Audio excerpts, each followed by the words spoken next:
Voilà, et donc ce que l'on a montré, c'est qu'avec notre jeu de 12 simulations, eh bien, on arrive à représenter de la meilleure façon possible les évolutions que nous prédisent l'ensemble des modèles climatiques globaux ou l'ensemble des modèles d'Eurocortex. Ce qu'on cherche à représenter et de caractériser, c'est avec un jeu le plus réduit possible pour faciliter les traitements, donc arriver donc, à représenter ces évolutions de température et de précipitation sur la France.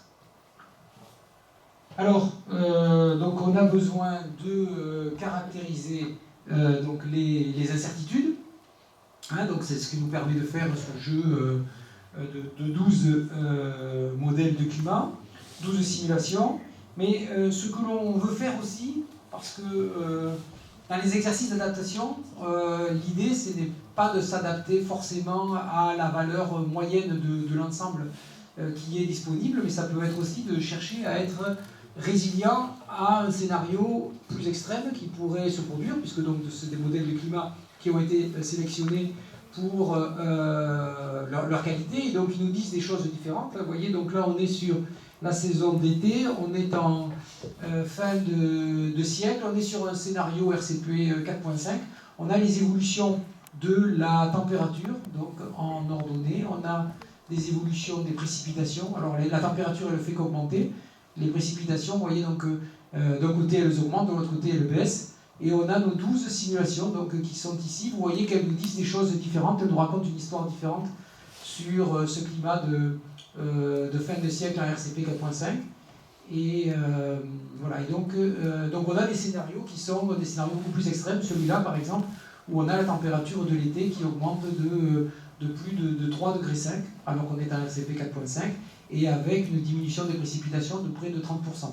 Donc ça peut être un scénario extrême qui peut être à considérer lorsqu'on fait des stratégies d'adaptation pour la ressource en eau. À l'inverse, donc voilà, si on veut, on a aussi des scénarios plus humides qui pourraient... voilà, celui-là il est un petit peu isolé. Voilà, et puis donc on a établi donc un rapport pour décrire tous ces changements attendus et faciliter la prise en main de ces différents jeux de données, puisque c'est un enjeu que cette donnée, elle serve pour l'action. Donc voilà, sur le portail DRIAS, on trouve toutes les données au pas de temps quotidien, donc des indicateurs, et tout ça, donc c'est libre, gratuit, c'est facilement téléchargeable, et il y a des exemples d'utilisation pour l'utilisation dans les différents plans climat et autres éléments. Alors, qu'est-ce qu'elles nous disent ces données? Alors, je surveille l'heure.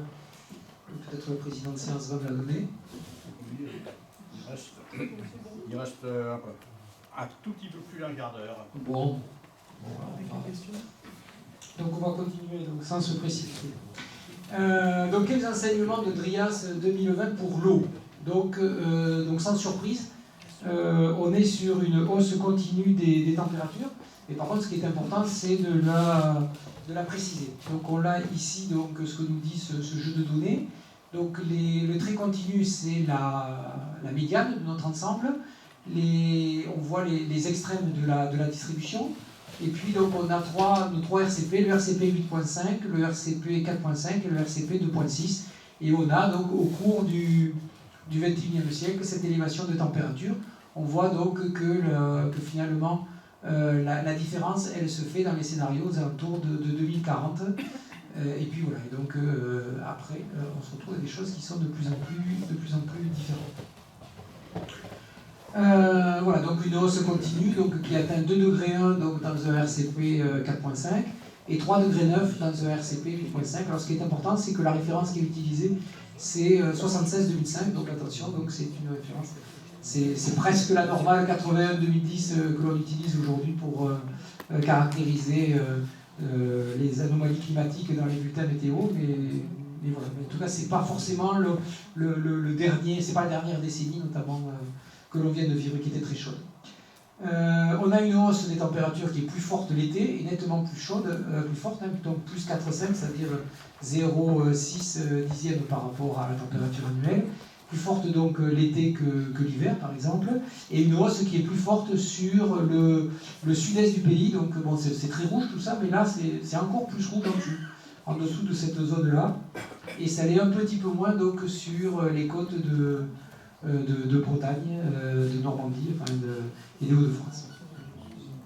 Voilà, et puis donc ça, ce sont les évolutions saisonnières donc pour nos trois scénarios. Donc en vert, le RCP 2.6, le RCP 4.5 au milieu, et puis le RCP 8.5. Puis chaque fois, c'est l'horizon 2021-2050, l'horizon milieu de siècle et l'horizon fin de siècle. Voilà, et on voit donc l'été donc avec cette augmentation des températures très fortes, notamment RCP 8.5. Pour les précipitations, alors là, les précipitations, on a notre médiane qui est proche de...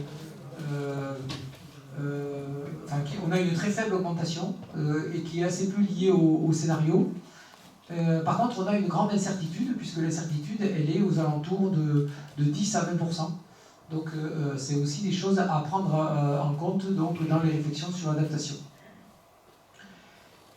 Si on n'a pas de signal sur... Enfin, on n'a pas de signal. Si on a un signal d'une certaine continuité sur le cumul annuel, on a par contre donc un contraste saisonnier qui s'accentue dans les simulations climatiques avec une hausse des précipitations en hiver et une diminution des précipitations en été. Et puis on a également un contraste géographique qui s'accentue avec donc une baisse des précipitations sur la moitié sud et une hausse des précipitations sur la moitié nord et notamment donc, le nord-est de la France. Voilà. Donc, voilà, donc une évolution là, qui est quand même à prendre en compte sur les précipitations également. Sur les extrêmes, donc sans surprise, donc, dans l'ensemble des simulations, y compris en RCP 2.6, donc on a une augmentation forte des vagues de chaleur, donc un facteur 2 donc, en RCP 2.6 et on va jusqu'à un facteur 10 en RCP 8.5. Donc en fin de siècle sur les vagues de chaleur. Donc ça c'est le nombre de jours de vagues de chaleur, je crois. Et donc on voit avec également donc, des choses qui sont très marquées sur...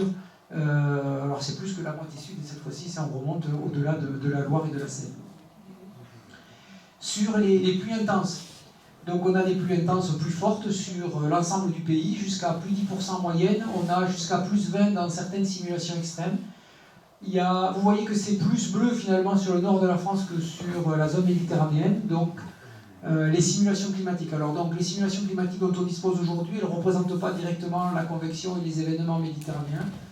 Voilà, donc là il nous reste 10. Bon. Donc il y a des travaux pour affiner les résultats sur la Méditerranée, donc sur finalement le reste de la France. Donc ça c'est quelque chose qui est conforme à ce que nous dit le GIEC. Et puis, voilà, et donc on a sur certaines simulations, donc on va nettement au-delà des 10% d'augmentation. Donc le GIEC, il dit, il rappelle le théorème de Clausius-Clapeyron qui dit que lorsque la température augmente de 1 degré, le contenu en eau de l'atmosphère augmente de 7%, et donc ces 7%, ils se retrouvent donc de manière en moyenne sur l'intensité des précipitations extrêmes. Donc on s'attend au niveau global à avoir une hausse des précipitations extrêmes, au niveau global planétaire, une hausse de 7% des précipitations extrêmes par degré supplémentaire. Maintenant, donc, il y a des effets dynamiques qui peuvent s'opposer donc, à cette évolution, notamment en zone méditerranéenne. Donc aujourd'hui, les précipitations extrêmes sur la zone d'Afrique du Nord, les précipitations extrêmes sont moins fortes que sur notre zone à nous, pourtant il fait plus chaud. Donc il y a aussi des effets d'aridité du climat qui peuvent s'opposer. Et donc en RCP 8.5, dans le scénario de plus forte émission, mais ces phénomènes-là, ils entrent en œuvre, et finalement il y a un moment où en milieu de siècle, les précipitations extrêmes méditerranéennes, elles arrêtent d'augmenter même quand la température augmente, parce que c'est l'aridité du climat qui prédomine. Voilà, et puis donc des sécheresses estivales donc plus longues, de 5 à 10 jours également. Là on parle des sécheresses météorologiques, c'est-à-dire le nombre de jours consécutifs sans pluie, notamment en été. Donc elles augmentent notamment sur la façade sud et ouest du pays. Alors l'évapotranspiration potentielle, donc, elle est calculée donc, avec des formules. Alors donc on est embêté pour le climat futur parce que le rayonnement, il n'est pas très bien pris en compte, l'évolution du rayonnement n'est pas très bien pris en compte dans les modèles, ou plutôt c'est les aérosols dont je vous parlais tout à l'heure qui sont pas représentés, pas modélisés de la même façon dans les simulations. Et donc, pour remettre un petit peu tout ça à égalité, on utilise une formule donc, qui permet de calculer l'évolution du rayonnement en fonction des températures extrêmes. C'est la formule de Arrhenius. Et donc, avec cette formule, ce que l'on voit, donc, je vous ai mis, donc, c'est mon choix de ce que je considère comme le plus probable, donc, d'être sur les scénarios RCP 4.5 ou 8.5. Et donc, on voit que ça correspond à une augmentation de l'évapotranspiration, encore qui est voisine de 10% en fin de siècle donc, dans ce scénario-là, et même de 20 à 25% dans un scénario RCP 8.5. Vous voyez qu'il n'y a pas vraiment de structure spatiale, que toutes les zones de France sont concernées en même temps que la température augmente. Alors, donc, il y a de nouvelles données qui sont disponibles aujourd'hui, qui commencent à être disponibles, qui concernent donc l'hydrologie, l'évolution de la ressource en eau. Donc ça se passe dans le cadre d'un projet national qui s'appelle Explore 2. Donc il y avait eu un projet dans les années 2012 également, qui s'appelait Explore 2070, et qui avait donné donc, le futur de la ressource en eau en France. Et donc il faisait référence notamment dans tous les documents de planification, les SAGE, les SDAGE.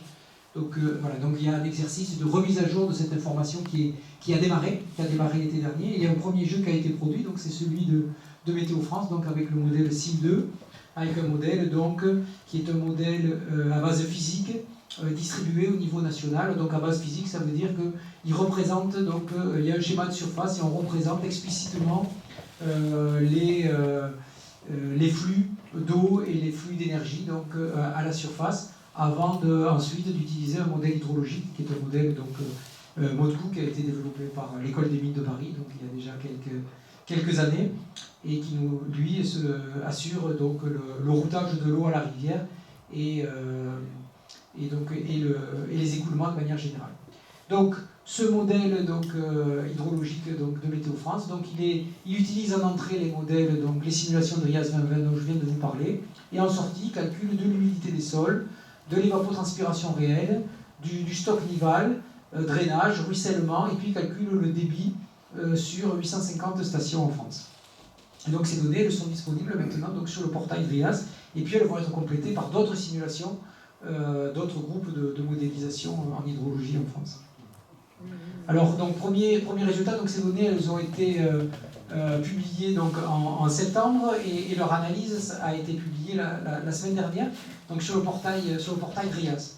Donc c'est vraiment des résultats donc, tout nouveaux, et j'en donne juste quelques-uns. Donc concernant l'humidité des sols, donc, on utilise un indicateur qui est un indicateur justement pour l'agriculture, qui est le Soil Wetness Index, le SWI, et cet indice d'humidité des sols il tient compte du point de flétrissement de la végétation et puis de la capacité au champ. Et donc en gros il faut 1 quand les végétaux sont au maximum, ont toute l'eau qu'il leur faut pour se développer, et ils sont à 0 quand ils n'ont plus d'eau pour survivre. Donc il évolue principalement entre 0 et 1, et puis il peut aller au-delà de 1 lorsque le sol s'approche de la saturation.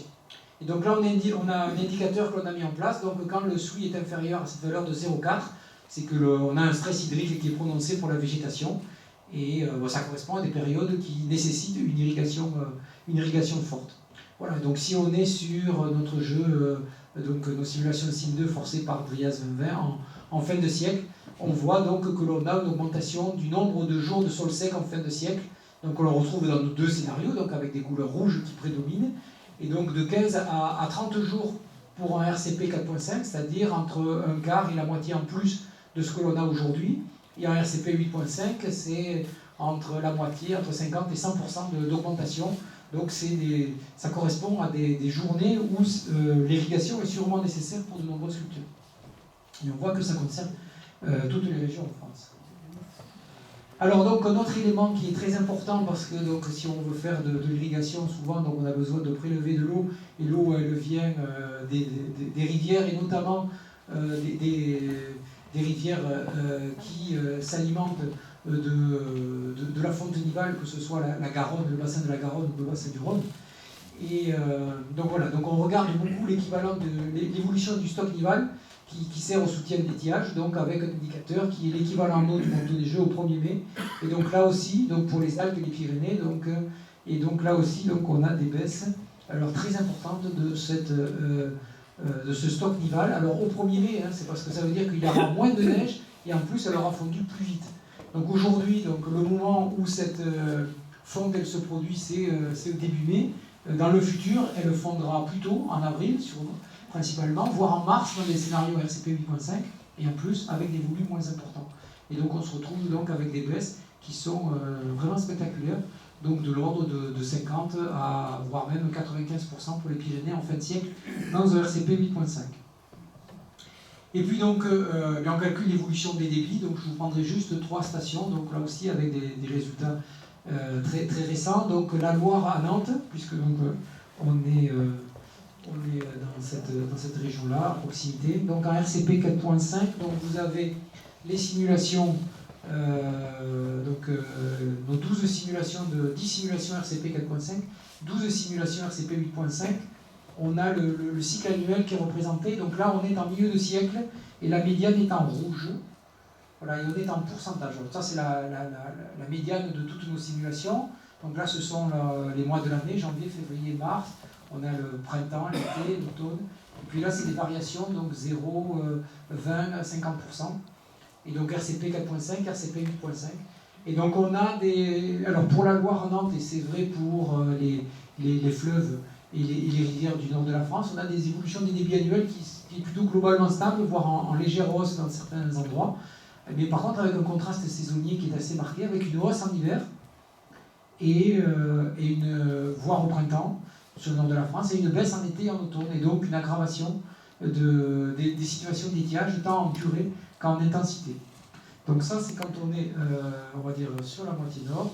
Si on descend donc, vers Toulouse, donc Portet-sur-Garonne, donc c'est la station de référence pour Toulouse sur la Garonne, et bien donc cette fois-ci, on a des débits qui sont en baisse. On est en milieu de siècle, hein, et on a une baisse sensible de moins 10 à moins 15% sur le débit annuel. On a toujours une légère hausse en hiver. Ici, vous voyez, très, très légère, qui est notamment liée au fait que les précipitations dans les Pyrénées, au lieu de se produire sous forme de neige, elles se produisent plus sous forme de pluie, donc on a donc meilleurs écoulements en hiver sur la Garonne, donc notamment à Toulouse. Et par contre, donc, à partir du mois de mai, donc on n'a plus le soutien lié à la fonte de la neige des Pyrénées qui a fondu avant, et on a une aggravation très forte de la sécheresse, enfin des étiages, donc jusqu'à moins 50%. En milieu de siècle sur un RCP 8.5, donc du travail pour l'agence de l'eau de Garonne, qui est déjà au courant de la situation. Et puis donc la Durance en brun, donc, qui est intéressant puisque là on a un cours d'eau qui est d'influence purement nivale, et donc c'est le barrage de Serponçon, hein, donc la plus grande réserve d'eau douce en France. Hein. Et donc vous voyez, donc, on a les débits historiques, donc ils sont donc avec cette fonte du manteau des Jeux, donc un pic de fonte qui est au mois de mai, qui a déjà évolué d'une dizaine de jours là, au cours des 40 dernières années. Et donc ce que l'on voit en climat futur, c'est qu'on va avoir une augmentation très forte des débits en hiver. Donc actuellement, donc, on a des étiages, on a 2 périodes d'étiage hein, sur ces cours d'eau. Donc l'étiage d'hiver, finalement, il va progressivement diminuer fortement, donc avec des augmentations qui pourraient même atteindre 100%, hein, RCP 8.5. Hein. Et puis par contre, donc, on a une période de basses eaux qui s'aggrave donc, depuis le printemps jusqu'à l'automne. Et voilà. Et donc on est arrivé au bout, ça tombe bien. J'avais juste donc pour vous montrer. Donc vous avez donc toutes ces informations, donc elles sont disponibles sur le portail DRIAS. Il y a une extension eau qui est en cours d'implémentation dans le projet Life Eau et Climat. Donc je vous ai mis le lien ici pour ceux qui sont curieux. Et puis donc à la fin de l'année prochaine, il y aura le pendant, le frère jumeau du portail DRIAS pour le climat, ce sera le portail DRIAS pour l'eau. Voilà, et donc avec toutes les simulations qui ont été produites par les laboratoires en hydrologie en France. Voilà, donc les conclusions, je vous laisse les regarder et je suis à votre disposition pour des questions.